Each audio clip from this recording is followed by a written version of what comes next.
বাবার বাসায় গেলে আম্মু দেখি এখন রান্নার দায়িত্ব দেয়। তো নিজ হাতে বাবা মার জন্য ইফতার বানালাম। আসসালামু আলাইকুম। আজকেও থাকবে মিনি একটা ব্লগ। তো গতকালকে রাত্রে ফোন দিয়ে আম্মু আসতে বলছিল, তো দুপুরবেলায় চলে যাই বাবার বাড়িতে। ওইখানে যাওয়ার পর ভাই বলতেছে চলো আপু একটু আতাফল পারি, গাছে অনেক আতাফল হয়েছে। তো কয়েকটা আতাফল পারি, তারপরে দেখি পুরা তাজা তাজা পুদিনা পাতা, ওগুলোও আমি নিয়ে নিই, শরবত বানাবো। তারপরে গাছের কিছু বড়ই ছিল, এগুলোও পারছি। তো আবার বাচ্চারা এই ফার্স্ট টাইম বড়ই টোকাইতেছে। আমরা তো ছোটোকালে কত বড়ই টোকাইতাম, এখন তো আর টোকাইতেই পারি না। তো এগুলো সব নিয়ে আসি রোদ্রে, আম্মু বলতেছে রোদ্রে রেখে দিতে, এতে এখনও পাকে নাই, কাঁচাই রয়েছে। আর বাবার বাড়িতে আসলে ইদানিংকালে দেখি আম্মু আমাকে রান্না করতে দেয়, রান্নার দায়িত্ব দেয়। তো মাছটা এত সুন্দর, কিন্তু ভাজতে যায় একদম চলটা উঠে গেছে।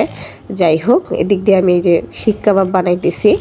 এই তো পুদিনা পাতার শরবত রেডি। আলহামদুলিল্লাহ, আজকে আমি বাবা মার সাথে ইফতার করছি, খুব আনন্দ লাগছে, খুব মজা লাগছে। বাবা মার সাথে ইফতার করার মজাই আলাদা।